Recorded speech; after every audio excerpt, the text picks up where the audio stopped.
200 বিঘা ম্যাদী ভূমিত চাহ পৰ্যটন প্ৰকল্প আৰম্ভ কৰাৰ বিৰোধিতা অসম চাহ জনজাতি ছাত্ৰ সন্থাৰ। আমাৰ ভূমি অধিগ্ৰহণ বন্ধ কৰক, বন্ধ কৰক, বন্ধ কৰক। চাহ পৰ্যটন নামৰ ভূমি অধিগ্ৰহণ বন্ধ কৰক, বন্ধ কৰক, বন্ধ কৰক। তেওঁলোকৰ দাবীসমূহ মানি নললে তীব্ৰ আন্দোলন গঢ়ি তোলাৰ হুংকাৰ আতছাৰ।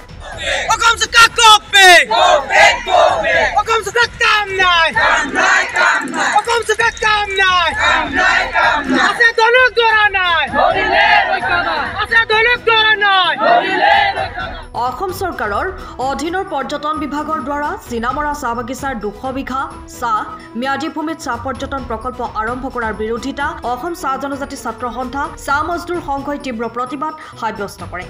আমাৰ সংগ্ৰাম চলিছে, চলিছে, চলিব। আচ্ছা জিন্দাবাদ, জিন্দাবাদ, জিন্দাবাদ। আচ্ছা জিন্দাবাদ, জিন্দাবাদ, জিন্দাবাদ। চাহ শ্ৰমিক জিন্দাবাদ, জিন্দাবাদ, জিন্দাবাদ। চাহ শ্ৰমিক জিন্দাবাদ, জিন্দাবাদ, জিন্দাবাদ। অসম চৰকাৰ লে অসম চৰকাৰ লে চিনামৰা চাহ বাগিচাৰ চাহ শ্ৰমিকৰ 100 এবুৰি সমস্যাৰে জৰ্জৰিত সময়ত অসম চৰকাৰৰ পৰ্যটন বিভাগে 200 বিঘাৰো অধিক ভূমি অধিগ্ৰহণ কৰি চাহ পৰ্যটন প্ৰকল্প আৰম্ভ কৰাক লৈ আটাছাই তীব্ৰ ভাষাৰে গৰিহণা দিয়ে।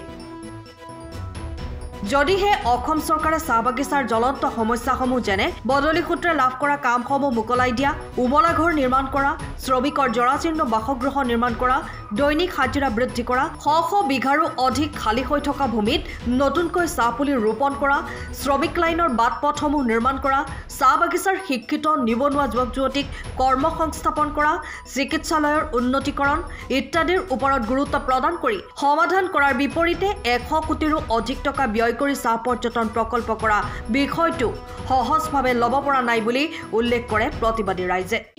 মাটি চাৰি চব লৈ লৈছে যেতিয়া আমাৰ ল'ৰা ছোৱালী ক'ত যাব? আমি সেইটো কাৰণে তাক আদৰি পেলাই সোমাওঁ নেকি? আমাৰ মানুহ যে কিবা এটা চৰকাৰ আহিব আদৰি সোমাব, কিন্তু পিছত যে আমাৰ পেটত লাথ মাৰিছে, আমাৰ ল'ৰা ছোৱালীক কিটা কাম নিদিয়ে, আমাৰ ল'ৰা ছোৱালী ক'ত যাব? এতিয়াতো বগানটো লৈছে, কালকে মোৰ ঘৰ ভেটি লৈ ল'ব। এইটো পাটা চোতাটো দিয়া নাই আমাক, আমি ক'ত যাম বাৰু? আমিতো মৰি যাম, মোৰ ল'ৰা ছোৱালী ক'ত যাব? এই তেনেকৈ যে আমি এটা মন্ত্ৰী বনাওঁ, আমি জানো যে আমাৰ ল'ৰা ছোৱালী ভাল হ'ব, কি আমাৰ এটা কিবা সুবিধা হ'ব, মানুহ বহাই দিয়ে, কাম নিদিয়ে, টকা পইচা আহিবলৈ দিগদাৰী হয়, মানুহ ভিক মাঙি মাঙি খাইছে। এইটো চৰকাৰটো নেজানে নেকি যে আমাৰ গৰীব দুখীয়া বুলি পেলাই আমাৰ কিবা মূল্য নাই নেকি? আমাৰতো মূল্য আছে, আমিয়ে কষ্ট কৰিছোঁ, আমি খাল ভাঙিছোঁ, আমি গছ লগাইছোঁ, আমি কলম কাটিছোঁ, আমিয়ে পাত ছিঙিছোঁ, আমিয়ে চব কুছ দিছোঁ, কিন্তু আমি তেনেকৈ পোৱা নাই। কেলৈ পোৱা নাই?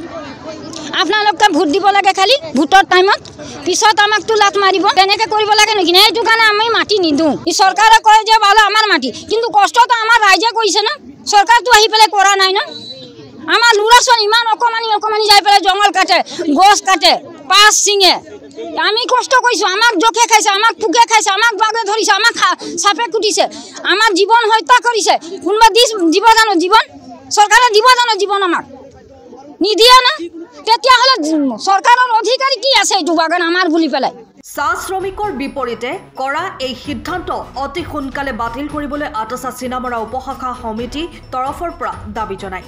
অন্যথা আটাছাই সমগ্ৰ চাহ শ্ৰমিক ৰাইজৰ সহযোগত অসম চৰকাৰ আৰু জিলা প্ৰশাসনৰ বিৰুদ্ধে তীব্ৰতৰ আন্দোলন গঢ়ি তুলি আৰু ইয়াৰ উদ্ভৱ হ'ব পৰা যিকোনো অপ্ৰীতিকৰ পৰিস্থিতিৰ বাবে সম্পূৰ্ণৰূপে অসম চৰকাৰ আৰু জিলা প্ৰশাসন দায়ী হ'ব বুলি উল্লেখ কৰে। আজি আমি অসম চাহ জয়ন্তী ছাত্ৰ সন্থা আটাছা চিনামৰা উপশাখা সমিতিৰ উদ্যোগত আৰু সমূহ চাহ শ্ৰমিক ৰাইজৰ লগতে অসম চাহ মজদুৰ সংঘৰ সহযোগত আমি অসম চৰকাৰৰ পৰ্যটন বিভাগৰ দ্বাৰা যি 200 বিঘাৰো অধিক মাটি ভূমি অধিগ্ৰহণ কৰিছে, ইতিমধ্যে ভূমি অধিগ্ৰহণ কৰি চাহ পৰ্যটন প্ৰকল্পৰ নামত কাম কাজ আৰম্ভ কৰিছে।